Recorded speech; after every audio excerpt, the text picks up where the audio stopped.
welcome to my channel English Vision by Manusha. So once again I am here to teach you, to give you explanation of noun, and this will be the fourth video for noun. And according to this rule, इस rule के अनुसार हम लोग rule number 9 पढ़ेंगे और rule number 8 तक हो चुका था नाउन के पार्ट में। तो रूल नंबर 9 जो है वो काफ़ी इंपॉर्टेंट होगा और काफ़ी इंटरेस्टिंग भी है। जरा ध्यान से देखेंगे।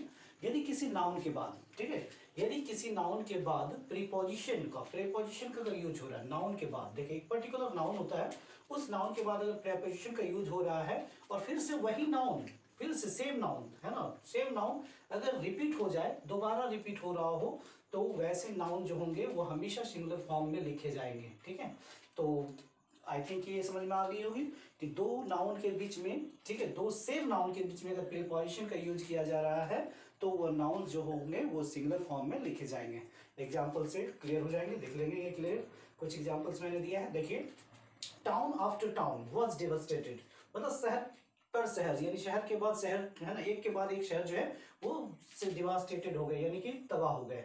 ठीक है, तो देखिए यहाँ पे नाउन है ये टाउन, यहाँ भी नाउन है और दोनों जो है नाउन जो है प्रीपोजिशन से कनेक्ट है। ठीक है, same noun connected by the same preposition, one preposition, and इस तरह के जो नाउन्स होंगे वो सिंगुलर फॉर्म में, एस नहीं हो सकता। आप यहाँ पे नोट लिख सकते हैं कि टाउन, ठीक है, टाउन्स, ठीक है, और ये दिखा देता हूँ, जैसे row upon row of marbles looks beautiful, मतलब एक कतार में रखे गए जो एक कतार के ऊपर कतार में जो मार्बल्स रखे गए वो ब्यूटीफुल दिख रहे हैं। तो ये रॉ अपन रॉ जो है वो भी आप रॉज में नहीं लिख सकते हैं, ये रॉज में नहीं लिख सकते। उसी तरह से नेक्स्ट देखिए, he inquired from door to door, देखिए नाउन यहाँ पे डोर टू डोर, यहाँ पे प्रीपोजिशन बीच में, यहाँ भी आपका प्रीपोजिशन, दो नाउन के बीच में यहाँ पे दिखाई गई बात। तो यहाँ पे डोर टू डोर के बीच में एक नाउन है, तो प्रीपोजिशन है, तो दो नाउन के बीच में जब प्रीपोजिशन होते हैं तो ये नाउन जो होंगे वो सिंगुलर फॉर्म में है, यानी कि यहाँ पे सिंगुलर फॉर्म को अगर हम प्लुरल फॉर्म लिख दें, ठीक है। और इसी तरह से शिप आफ्टर शिप, प्रीपोजिशन है शिप और उसके बाद नाउन जो है शिप आफ्टर प्रीपोजिशन, आफ्टर जो है प्रीपोजिशन है और इस प्रीपोजिशन के बाद दो नाउन्स आपको दिख रहे हैं शिप्स, ये, तो ये नाउन जो है सेम नाउन है और ये सिंगुलर फॉर्म में लिखे गए हैं। तो यहाँ भी आपका ये सिंगुलर फॉर्म में, यानी कि आप यहाँ पे लिख सकते हैं नोट में कि towns, room, rose, doors, ships, s etc plural form में नहीं लिखे जाएंगे, नहीं लिखे जाएंगे, लिखे जाएंगे, ठीक है, लिखे जाएंगे। तो ये बात आप समझ लीजिए कि ये इस तरह का अगर कोई यूज किया जा रहा है तो वो क्या हो जाएगा, रॉन्ग हो जाएगा। तो इस तरह से ग्रामेटिकल मिस्टेक से बचने के लिए you have to avoid the grammatical mistake. तो आपको क्या करना चाहिए कि ये सिंगुलर फॉर्म में लिखने होंगे। इस तरह के जो नाउन्स रिपीट होंगे, है ना, रिपीट होंगे बीच में किसी प्रीपोजिशन के साथ, तो समझ लीजिए कि ये नाउन्स जो भी होंगे जब भी लिखे जाएंगे वो सिंगुलर फॉर्म में लिखे जाएंगे। तो इस तरह से रूल नंबर 9 इज ओवर। अब हम लोग आते हैं रूल नंबर 10 के लिए। ओके, तो हम लोग देखते हैं रूल नंबर 10 को। रूल नंबर 10 में देखते हैं कि कॉमन जेंडर नाउन्स जिनका प्रयोग मेल एंड फीमेल दोनों के लिए किए जाते हैं उन्हें ड्यूअल जेंडर भी कहा जाता है। याद रखेंगे, कुछ ऐसे नाउन्स जो कॉमन जेंडर नाउन के रूप में होते हैं, यानी कि जिनका यूज हम मेल और फीमेल दोनों के रूप में करते हैं, मेल और फीमेल दोनों के रूप में करते हैं, वैसे, ठीक है, वैसे नाउन्स के साथ हम जब भी नाउन का यूज करेंगे तो नाउन का यूज जो अगर सिंगुलर फॉर्म में होता है, यानी वैसे नाउन्स और जो मेल और फीमेल के रूप में होते हैं उन्हें हम जनरली डुअल जेंडर भी कहते हैं। और इस तरह के नाउन का यूज जो होता है वो सिंगुलर फॉर्म में अगर किया जाता है तो वैसे सिंगुलर नाउन के लिए हम ही, हिज, हिम का यूज करते हैं। ठीक है, तो देखेंगे वैसे कॉमन नाउन जैसे हम बात कर रहे हैं कॉमन जेंडर नाउन जिसका दोनों पे ही हम लोग मेल फीमेल दोनों से ही इंडिकेट कर सकते हैं, तो वैसे ड्यूअल जेंडर के कुछ लिस्ट मैंने दिया हुआ है यहाँ पे, you should go through this. तो देखिए, teacher, student, child, clerk, advocate, worker, writer, leader, musician, etcetera. तो ये सब क्या है, ऐसे नाउन्स हैं जिससे आपको आइडेंटिफाई नहीं कर सकते कि ये मेल और फीमेल में कौन है। मेल फीमेल दोनों के लिए यूज होते हैं, स्टूडेंट से भी मेल फीमेल दोनों, चाइल्ड से भी। तो इस तरह के जो भी नाउन्स होंगे वो जो कॉमन जेंडर नाउन कहलाते हैं और इनको ड्यूअल जेंडर भी कहा जाता है। तो अब यहाँ पे देखिए, इस तरह की लिस्ट को आप फॉलो करते हुए रहेंगे, फॉलो करके देखेंगे। एवरी लीडर, अगर मैंने इसको क्या किया, अगर ये कॉमन जेंडर जो है अगर आपका यूज हो रहा है किस फॉर्म में, सिंगुलर फॉर्म में, अगर ये सिंगुलर फॉर्म में यूज हो रहा है तो सिंगुलर फॉर्म के चलते यहाँ पे आप सिंगुलर वर्ब, पॉजिटिव वर्ब या सब्जेक्ट या यूज जो भी है ऑब्जेक्ट इस तरह का यूज कर सकते हैं। सब्जेक्ट पॉजिटिव वर्ब या ऑब्जेक्ट आप यूज कर सकते हैं। जैसे every leader should perform his duty. अब देखिए यहाँ पे every leader should perform his duty मतलब प्रत्येक लीडर को, हर टीचर को, हर लीडर को अपनी ड्यूटी जो है, अपनी कर्तव्य जो है वो ईमानदारी से निभानी चाहिए। ठीक है। उसी तरह सेकंड देखिएगा, a teacher should perform his duty sincerely. एक शिक्षक को अपनी जिम्मेदारी, अपनी कर्तव्य जो है वो ईमानदारी पूर्वक या सच्चाई के साथ या क्या कह सकते हैं, ईमानदारी के साथ निभानी चाहिए, परफॉर्म करनी चाहिए। तो इस तरह से जहां भी देखिए, जहां पे सिंगुलर सब्जेक्ट का वो इंडिकेट किया जा रहा हो, सिंगुलर सब्जेक्ट का अगर परफॉर्म हो रहा हो, मतलब यहाँ पे इंडिकेट किया जा रहा हो, तो वहाँ पे सिंगुलर वर्ब के लिए यहाँ पे हिज, यहाँ पे हिज आप इस्तेमाल कर सकते हैं या किया ही जाता है। तो इस तरह के ये रूल्स को ध्यान रखना होता है।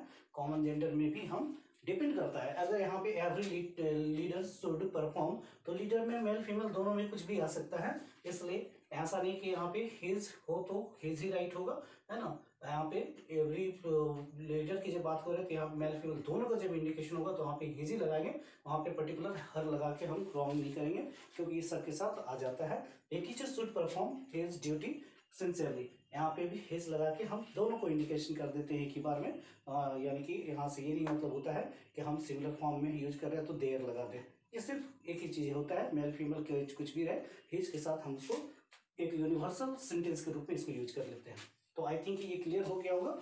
एंड इसके बाद हमारे पास कुछ आते हैं जेंडर। तो जेंडर में हम लोग बात करते हैं कि जेंडर बेस पे भी हम पढ़ेंगे नाउन्स के काइंड्स को, नाउन के यूजेज को, लेकिन उससे पहले कुछ हम लोग लिस्ट पढ़ेंगे ग्रुप डिनोटिंग नाउन्स को, जो पूरे ग्रुप को इंडिकेट करते हैं। तो ऐसे नाउन्स के बारे में हम वो लिस्ट पढ़ने जा रहे हैं अभी। तो आई थिंक कि आप इसको स्क्रीनशॉट ले लें। आफ्टर दैट मैं आप ये आता हूँ ग्रुप डिनोटिंग वर्ड्स में। ग्रुप डिनोटिंग वर्ड्स काफी इंपॉर्टेंट होंगे। लेट्स सी, यहाँ पे देखते हैं हम लोग वर्ड्स डिनोटिंग ग्रुप्स, मतलब कुछ ऐसे नाउन्स होंगे, ठीक है, जो वर्ड्स डिनोटिंग ग्रुप्स को इंडिकेट करेंगे। तो हम लोग देखेंगे कि पहला हमारा जो एग्जांपल हो गया, ए बैंड ऑफ म्यूजिशियंस। तो म्यूजिशियंस के जो ग्रुप होते हैं वो जनरली किस नाम से जाने जाएंगे, बैंड के नाम से जाने जाएंगे। उसी तरह से डायरेक्टर्स वगैरह के जो ग्रुप होते हैं, किसी भी कंपनी को चलाने वाले जो डायरेक्टर्स होते हैं, मैनेजर्स होते हैं, उसके जो ग्रुप होते हैं उसके लिए हम लोग यूज करते हैं board, A board of music directors. ठीक है। उसी तरह से गर्ल्स, वुमेन, ऑफिसर्स, इस तरह के जितने भी ग्रुप्स होंगे उनको क्या कहा जाएगा, baby of girls, women officers, etc। Very important, this is very related to competitions. ये कंपटीशन के लिए ही बनाए गए हैं सब वर्ड्स हैं, तो इसलिए इसको बहुत ज्यादा इंपॉर्टेंस देना चाहिए। You must get it by heart. And question number example number 4 में देखिए, a bunch of grapes, grapes and keys के जो ग्रुप्स होते हैं उसके लिए हम बंच का यूज करते हैं। उसी तरह से स्टिक्स एंड हे, मतलब हे मतलब भी होता है तिनका या स्टिक्स के जो समूह होते हैं उसके लिए हम लोग बंडल का यूज करते हैं। This is the noun that is a word denoting groups which is a very important noun. And a cargo, cargo for किसके लिए, मर्चेंट्स के लिए, मर्चेंट्स मतलब व्यापारियों के लिए, तीर्थ यात्रियों के लिए या यात्रियों के लिए, इनके ग्रुप को हम लोग क्या बोलते हैं, कारवा बोलते हैं। उसी तरह से ए चेन और रेंज ऑफ माउंटेन्स और हिल्स, माउंटेन और हिल्स, माउंटेन यानी कि पर्वत और या चोटियों, ठीक है, चोटियों के लिए हम लोग किसके ग्रुप को क्या बोलते हैं, चेन या रेंज कहते हैं। उसी तरह से एक क्वायर ऑफ सिंगर्स, सिंगर्स का जो ग्रुप होता है उसे हम लोग क्वायर कहते हैं। उसी तरह से फिर स्टूडेंट्स के ग्रुप को क्लास कहते हैं। As you know that students read in class, read in their class, that's why it is a class. And second last one for today, a retinue, ठीक है, retinue of servants, servants के group या attendants के जो group होते हैं उसे हम लोग क्या बोलते हैं, retinue बोलते हैं। और इस तरह से ये 10 लिस्ट आपको आज दिए गए हैं। इसके बहुत सारे लिस्ट जो है, आई थिंक 40, ऑलमोस्ट 40 के आसपास के लिस्ट दिए जाएंगे आपको, जो काफी इंपॉर्टेंट वर्ड्स होंगे एंड बहुत इंपॉर्टेंट नाउन होंगे, that will be words denoting groups के नाम से जाने जाएंगे। And this is very important nouns, these are very important nouns for your competitive exams, so you must get it by to your heart।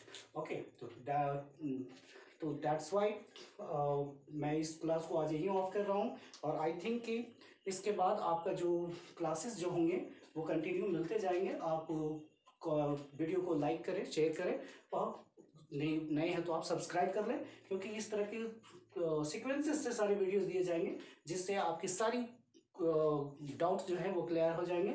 और सारी competition के लिए most important, not only SSC, not only banking, even all the competitive examinations will be helpful for this type of videos, this type of grammar sections. I think that's all for today.